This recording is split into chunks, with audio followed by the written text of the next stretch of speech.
Nah, ketika saya nyampe sana, saya juga baru tahu bahwa ternyata di sana itu adalah daerah pasca kerusuhan. Tapi ternyata yang terjadi adalah anak-anak jadi nggak pernah ketemu dengan orang yang berbeda agama. Ibu Ayu, kita tuh harus hati-hati deh orang Kristen. Karena orang Kristen bisa bakar-bakar kita per rumah. Karena di ruangan ini ada orang yang hampir kena hoax untuk kebaikan.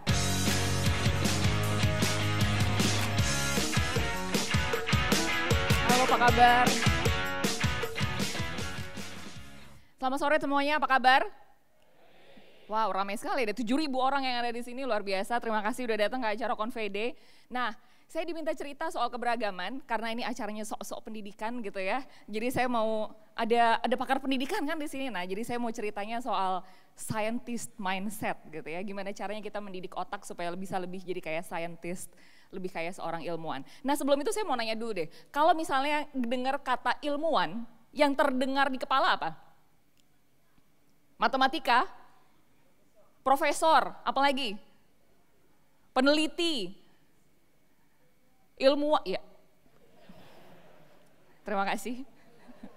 Harus diapresiasi, luar biasa, terima kasih. Biasanya ada juga yang bilang laboratorium, ya, pakai lab, bajunya warna putih gitu, suka meneliti pakai tabung-tabung penelitian dan segala macam. Nah, yang sekarang saya mau cerita adalah gimana caranya agar kita punya scientist mindset. Punya mindset, punya cara berpikir seperti seorang ilmuwan. Gimana tuh? Saya mau cerita satu-satu. Ini saya lewatin aja deh. Tadi udah dikenalin belum sih? Belum ya? Saya siapa udah tahu belum ya? Oh, ada yang belum tahu? Baiklah. Ada yang ngarek Surabaya di sini? Oh, SMA 5 Surabaya, apa kabar? Saya dulu SMA 5 Surabaya, habis itu di UNER, habis itu ke US, ke Inggris sama ke Australia, habis itu kerja di PNG di Singapura, pulang ke Indonesia jadi guru SD, terus kerja di UKP 4, kerja di McKinsey, kerja jadi stafnya Pak Ahok, terus sampai sekarang kerja di Inika Foundation, dan terakhir bos saya adalah Pak Jokowi.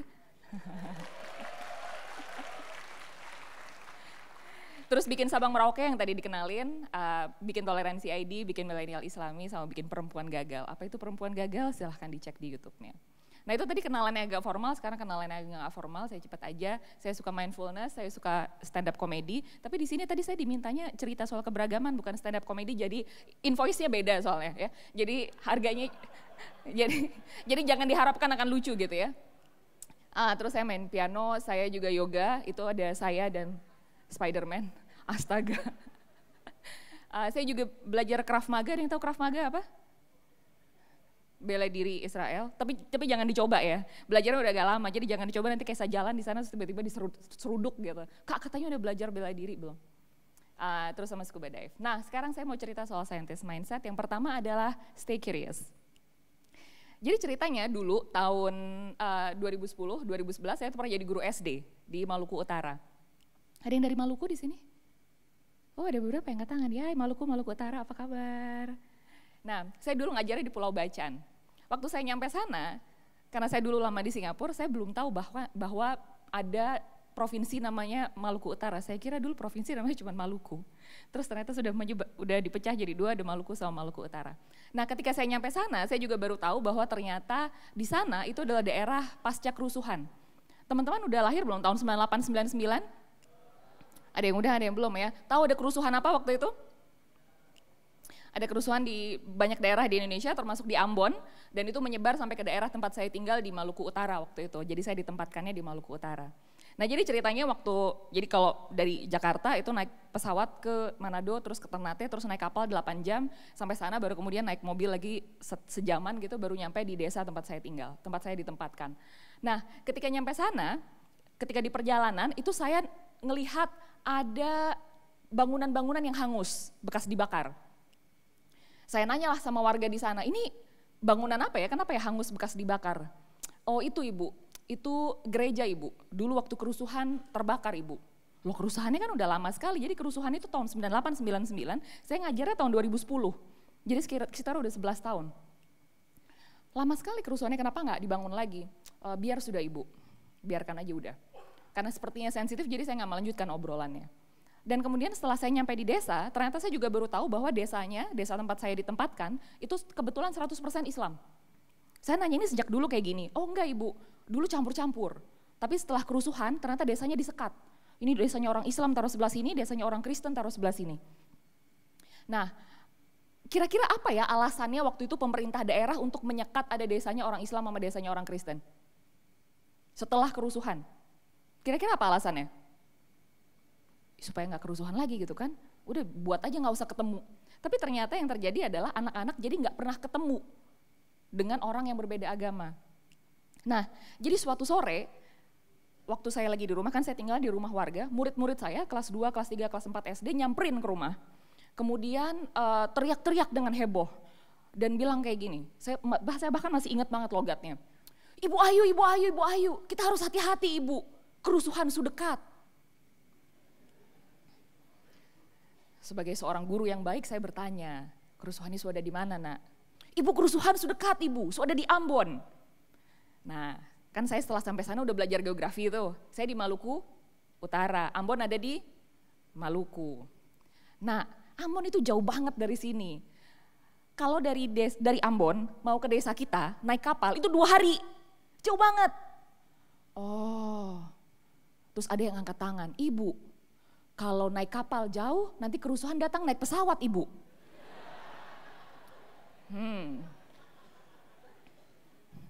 Antara kesel gitu kan, tapi berarti dia juga bisa berpikir kritis gitu kan, kalau naik kapal lama naik pesawat cepat gitu. Tapi artinya anak-anak ini kan nggak paham apa artinya kerusuhan. Mereka ngebayangin tuh kerusuhan tuh bisa datang gitu naik pesawat. Dan kemudian yang saya nggak akan pernah lupa adalah kemudian ada anak yang bilang kayak gini, ini kan murid-muridnya semuanya Islam ya. Dia bilang kayak gini, Ibu Ayu, kita tuh harus hati-hati deh orang Kristen. Karena orang Kristen bisa bakar-bakar kita per rumah. Dan waktu itu saya berpikir, wah ini serem banget. Anak-anak, jadi murid-murid saya itu sebagian besar lahirnya setelah kerusuhan, karena mereka masih muda sekali kan. Dan mereka bilang hati-hati sama orang Kristen karena orang Kristen bisa bakar-bakar rumah kita, padahal murid-murid saya itu lahirnya di desa Islam. Artinya mereka seumur hidup nggak pernah ketemu orang Kristen, iya kan? Terus bayangin kalau misalnya murid-murid saya bisa punya sebegitu banyak kebencian dan ketakutan sama orang Kristen, kira-kira anak-anak Kristen di desa sebelah gimana? Sama, pasti mereka juga begitu benci dan begitu takut sama orang Islam. Wah, waktu itu saya bilang itu tidak bisa dibiarkan. Bayangkan kalau misalnya nanti mereka hidup dengan kebencian dan ketakutan seperti ini, ada hoax sedikit lagi pasti perang lagi. Jadi waktu itu saya berpikir, wah ini harus diajak berpikir nih. Kemudian waktu itu akhirnya saya berpikir kayaknya anak-anak harus dikasih sebuah kesempatan di mana anak-anak bisa ketemu satu sama lain. Maka akhirnya saya bikin Sabang Merauke. Jadi kalau ada teman-teman yang pernah tahu Sabang Merauke, ini adalah program pertukaran pelajar antar daerah di Indonesia. Anak-anak bisa ketemu dan bisa tinggal di rumah orang yang beda agama, beda etnis. Tujuannya apa? Supaya bisa tahu bahwa orang yang berbeda tuh gak serem-serem amat. Karena biasanya kalau orang gak pernah ketemu sama orang yang berbeda akan merasa semua orang yang berbeda dari kita tuh menyeramkan. Karena kita takut pada yang kita tidak tahu kan.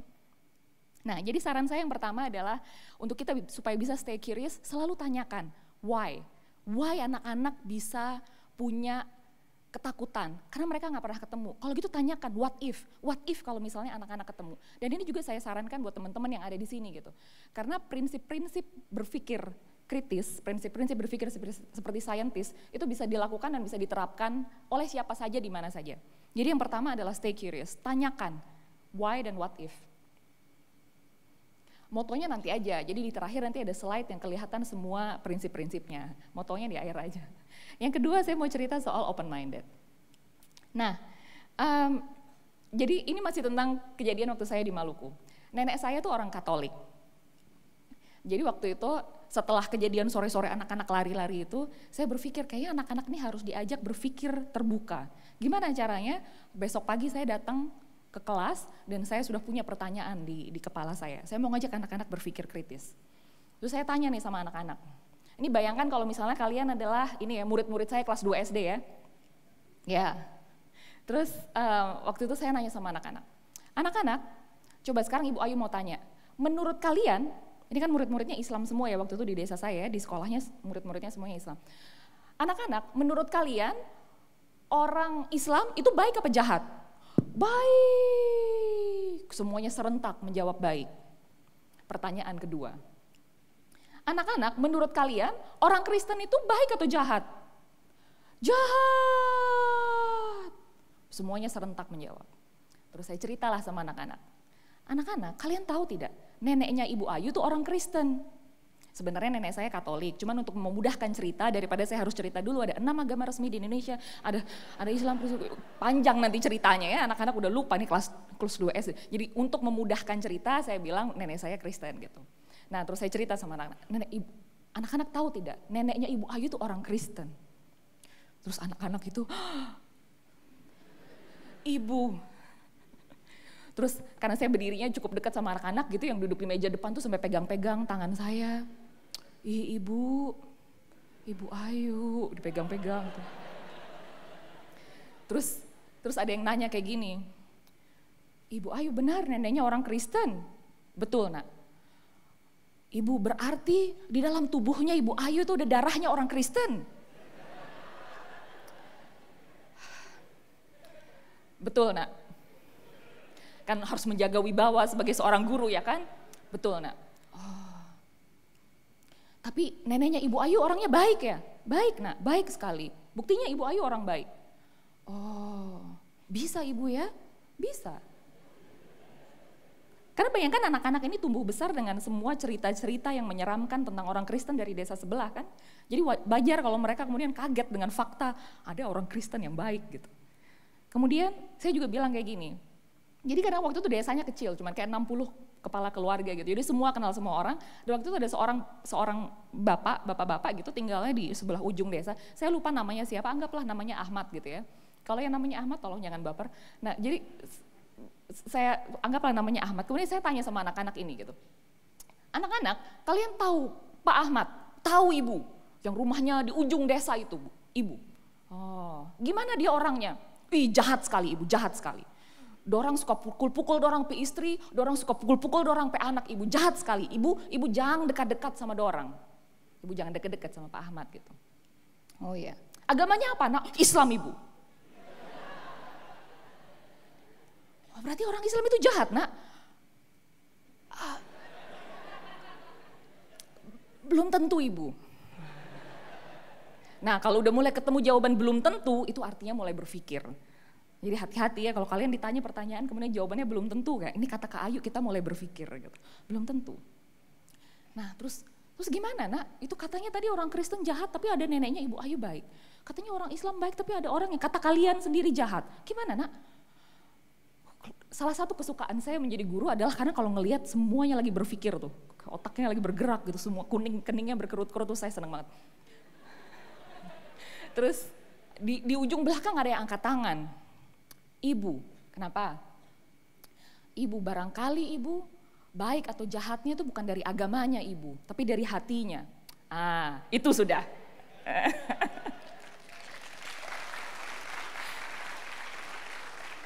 Dan ini adalah kesimpulan yang didapatkan oleh mereka sendiri karena saya membantu mereka berpikir terbuka.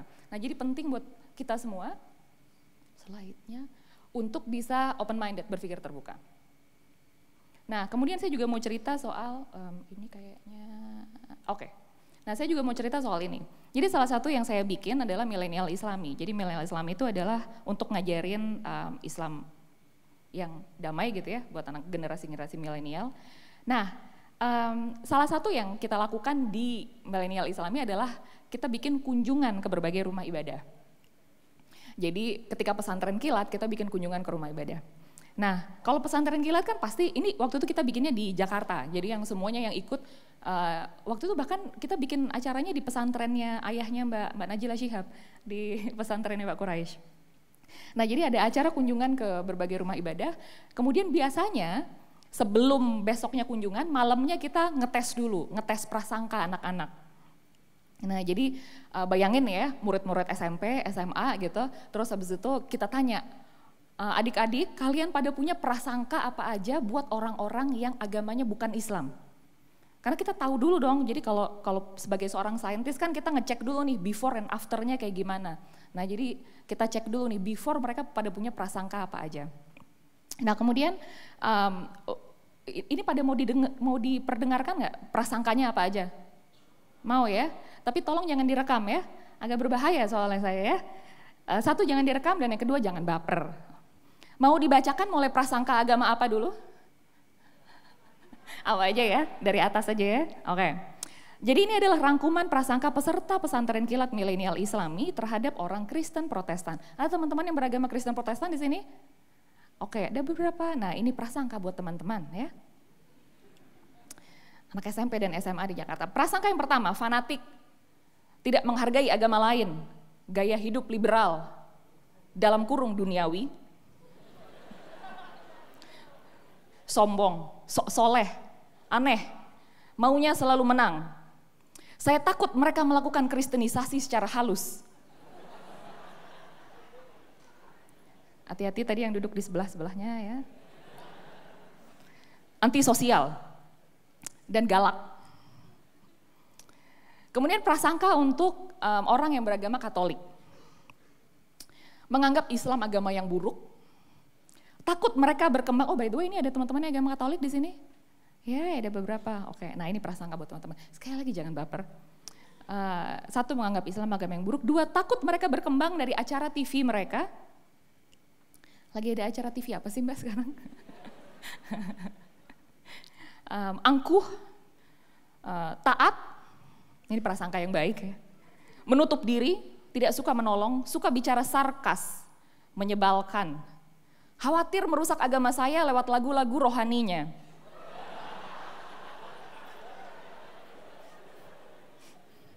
Jadi kalau menjelang Natal ke mall, banyak lagu-lagu Natal, ya hati-hati ya. Berbicara tidak sopan. Terus prasangka buat teman-teman yang beragama Hindu. Ada yang agama Hindu di sini? Wah, tidak ada. Baiklah. Benar ya nggak ada ya? Oke.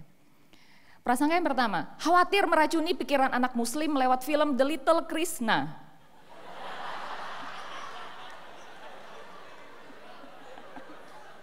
Teman-teman pada tahu kartun Little Krishna itu? Katanya harus hati-hati karena itu bisa meracuni pikiran.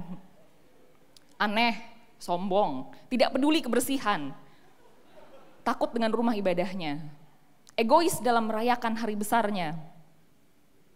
Gimana bisa egois ya, orang Hindu kan minoritas di Indonesia ya. Ya mungkin kalau di Bali, I don't know. Takut dengan budaya kremasi. Oke. Terus prasangka untuk Buddha, ada teman-teman yang beragama Buddha di sini? Tidak ada, oke. Pemalas, biksunya botak. Kalau yang ini bukan prasangka, ini fakta ya. Jadi adik-adik ini kebetulan belum dapat materi membedakan antara prasangka dengan fakta. Kalau yang ditanya prasangka, penyendiri, tempat ibadahnya seram, kejam karena menurut teman saya yang Buddha setelah mayat dibakar kemudian ditumbuk. Suka bertempur, ini kayaknya sering nonton Sun Wukong gitu ya. Sombong. Konghucu. Jadi prasangka buat teman-teman yang beragama. Ada yang teman-teman beragama Konghucu di sini? Tidak ada. Egois. Ingin menguasai Indonesia. Percaya tahayul dalam kurung feng shui. Antisosial, barongsainya aneh.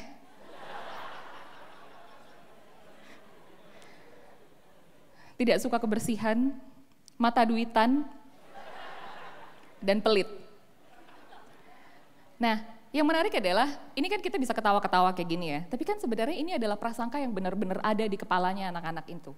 Jadi kalau misalnya mereka tumbuh besar dengan pemikiran-pemikiran seperti ini di kepala mereka, sampai mereka nanti dewasa, kena hoax sedikit aja, pasti udah berantem. Karena mereka jadi terbiasa untuk mengafirmasi kepercayaan prasangka-prasangka yang mereka pikirkan. Nah, jadi penting banget buat anak-anak itu belajar open mind. Jadi, next. Nah, jadi saya sangat mengharapkan teman-teman harus ketemu sama orang-orang yang berbeda-beda. Jadi bayanginnya, ini adalah buletan-buletan ini saya dapatkan dari teman saya namanya Kang Ai Nur Hidayat. Jadi kalau anak-anak Indonesia nggak pernah ketemu sama orang yang berbeda itu anggapnya semuanya bulat-bulat dan warna biru. Kalau misalnya ada satu yang kayak gini, yang aneh yang mana? Yang lonjong yang aneh. Kalau ada yang kayak gini yang aneh? Yang kuning dan yang lonjong. Kalau ada yang kayak gini, yang aneh yang mana? Semua aneh. Kalau semua aneh artinya tidak ada yang aneh. Nah makanya ketemulah sama orang yang berbeda. Kalau kita udah sering ketemu sama orang yang berbeda, kita jadi tahu bahwa orang lain tuh gak aneh-aneh banget. Karena jangan-jangan mereka juga menganggap kita aneh. Nah jadi open minded, cari data pembanding sama banyak piknik, biar kita nggak gampang emosian. Kemudian punya healthy skepticism. Nah jadi ini ada yang punya healthy skepticism. Ini logo apa? Ya ada tulisannya ya, logo Gojek ya, bagus. Nah jadi saya mau cerita, teman-teman ada yang tahu tentang hoax dong ya? Pernah dengar istilah hoax untuk kebaikan nggak? Hoax untuk kebaikan. Nah, abis ini saya mau cerita. Karena di ruangan ini ada orang yang hampir kena hoax untuk kebaikan. Orangnya lagi bicara di depan teman-teman semua. Saya. Jadi suatu hari Mbak Goklin langganan itu nge-WhatsApp. Mbak Ayu kan sering naik Gojek. Iya Mbak Ayu hati-hati kalau naik Gojek. Kan, pokoknya kalau udah pakai kata-kata hati-hati gitu, waspadalah gitu. Hati-hati kalau naik Gojek. Kenapa Mbak? Karena Mbak tadi siang ada orang yang lagi nunggu Gojek di depan apartemen, terus dijambret Mbak. Dijambret tapi dia nggak mau kalah, jadi dia megangin HP-nya terus dia keseret Mbak sampai berdarah-darah. Hati-hati Mbak, kalau nunggu Gojek jangan di pinggir jalan, nunggunya di dalam lobi aja. Oke, nah sebagai warga apartemen yang baik, apa yang saya lakukan? Memberitahukan kepada warga yang lain untuk berhati-hati, bukan? Nah, jadi saya tuh udah ngetik. Warga apartemen yang terhormat, hati-hati karena tadi siang telah terjadi. Udah ketik panjang lebar tuh. Kalau menunggu sebaiknya demi keselamatan kita semua, sebarkan, jangan berhenti di sini gitu kan. Sharing is caring katanya, sharing is caring. Nah, untungnya sebelum saya klik send, saya ingat sama presentasi ini. Sebentar, bukannya kita sebagai seorang scientist, kita harus punya healthy skepticism. Kita harus punya rasa skeptis yang sehat. Tanya, masa sih? Emang benar? Tahu dari mana? Buktinya apa? Datanya apa? Nah, karena saya belum ngecek, saya belum tahu, akhirnya saya untungnya nggak jadi ngirim. Jadi bayangkan, dan ini sering banget terjadi nih, kadang-kadang kalau misalnya orang tuh kadang-kadang di WhatsApp grup gitu ya, orang kayak, oh ini pernah dengar gak sih kayak KFC ulang tahun ke-15, kalau masukin data dapat gratis ya kan, dapat gratis paket nasi gitu. Atau misalnya Adidas berhasil menjual 10.000 pasang, kalau misalnya dimasukin bisa dapat sepatu gratis gitu kan. Atau misalnya minumlah air putih hangat, di pagi hari ketika baru bangun tidur perut masih kosong, kasih air jeruk nipis itu bisa melunturkan lemak, menurunkan kolesterol, menurunkan tekanan, gitu sering dengar kan? Nah itu semuanya adalah hoax untuk kebaikan. Kalau ditanya sumbernya dari mana, kalau benar alhamdulillah, kalau salah mohon maaf. Jangan kayak gitu.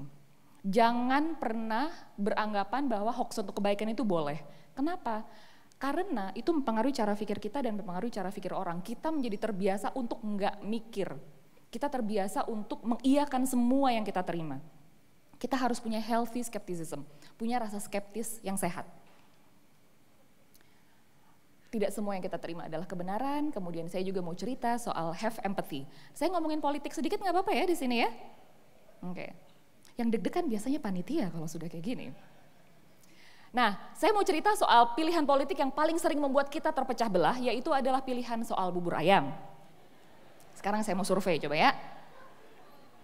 Siap-siap angkat tangan ya. Coba yang buburnya diaduk, tim bubur diaduk, angkat tangan. Wey, lumayan banyak, lumayan. Sebentar, belum selesai. Tetap diaduk, tetap diangkat. Tetap. Kalian bubur diaduknya radikal apa enggak? Radikal itu sekerupuk-kerupuknya diaduk. Ya, oh radikal itu namanya. Oh enggak diaduk, moderat. Kalau bubur diaduk moderat, oke. Silakan turun. Coba yang bubur tidak diaduk, tim bubur tidak diaduk. Weh, lebih banyak kita. Karena kita lebih banyak berarti kita boleh ngebully yang minoritas tadi ya. Tolong jangan di-tweet ya kan, nanti gawat kalau di-tweet. Kata staf khusus presiden yang mayoritas berhak ngebully yang minoritas, waduh gawat. Oke, sebentar belum selesai, coba angkat tangan tadi yang tim bubur tidak diaduk. Kalian garis keras tidak? Garis keras itu sesambel-sambelnya nggak diaduk kan? Jadi disendok buburnya, bawangnya, kacangnya, sambalnya baru masukin ke mulut gitu kan? Nah itu garis keras gitu. Dan kadang-kadang boleh turun silahkan. Dan kadang-kadang ada yang ekstremis. Beli buburnya di abang yang ini, beli sambalnya di abang yang ini, beli kacangnya. Itu saya sarankan jangan ya, agak susah soalnya prosesnya nggak praktis. Nah intinya adalah, tapi kalau kita ngomongin soal pilihan bubur ayam, itu kita bisa ketawa-ketawa kayak gini nih. Tapi kadang-kadang kalau udah ngomongin soal pilihan-pilihan yang lain, kita menjadi sangat jahat sama orang yang berbeda pendapat sama kita. Pilihan politik, pilihan pendapat gitu. Kadang-kadang kita jahat banget, pokoknya yang beda sama saya pasti salah. Jangan kayak gitu, pakailah filosofi bubur ayam. Prinsip bubur ayam adalah mau diaduk apa nggak diaduk, yang penting kita bisa makan bareng-bareng. Dan ada yang punya usaha bubur ayam di sini? Kenapa ketawa? Itu usaha yang sangat mulia. Nggak ada. Oh, nah saya sarankan kalau misalnya ada yang pengen punya startup dalam bidang bubur ayam gitu ya, nggak usah ditanya dulu kamu makannya buburnya diaduk apa enggak, kalau diaduk saya nggak mau ngejualin buat kamu, jangan kayak gitu. Jadi kita tetap harus bisa punya empati, kita tetap harus bisa punya sikap baik sama orang yang berbeda pendapat sama kita meskipun kita tidak setuju. Jadi esensinya berempati adalah kita tetap baik bahkan ketika kita tidak sependapat. Kalau baik sama orang yang sependapat gampang. Yang susah adalah baik sama orang yang tidak sependapat. Kemudian be humble. Teman-teman mengalami ketika masa dulu Pluto adalah planet, kemudian Pluto bukan planet, kemudian Pluto adalah planet lagi. Nah itulah luar biasanya sains.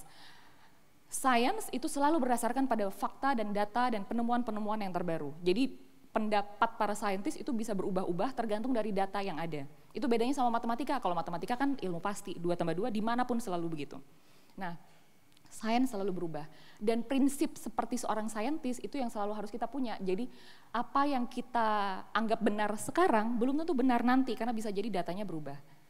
Jadi kalau saya ingin mengutip Imam Syafi'i, jadi buat teman-teman yang bukan muslim mungkin Imam Syafi'i adalah salah satu imam besar dalam agama Islam. Biasanya kalau sebelum dia menutup kajian, dia selalu menutup dengan kalimat, tahu nggak beliau biasanya menutup dengan kalimat apa? Sebelum wassalamualaikum warahmatullahi wabarakatuh, biasanya dia bilang, pendapat saya benar tapi mungkin salah, pendapat kamu salah tapi mungkin benar. Ini adalah kerendahan hatian yang luar biasa dari seorang imam besar gitu. Jadi jangankan imam besar, apalagi kita gitu kan yang ilmunya belum seberapa. Jadi biasakan untuk rendah hati. Belum tentu apa yang kita percaya itu benar. Jadi be humble. Katakan aku tidak tahu dan pengetahuan terus berkembang, pemikiran bisa berubah. Jadi ini dia rekapnya. Jadi teman-teman silahkan kalau mau difoto ini slide-nya. Stay curious, have empathy, open minded, be humble, sama punya healthy skepticism. Terima kasih, selamat sore.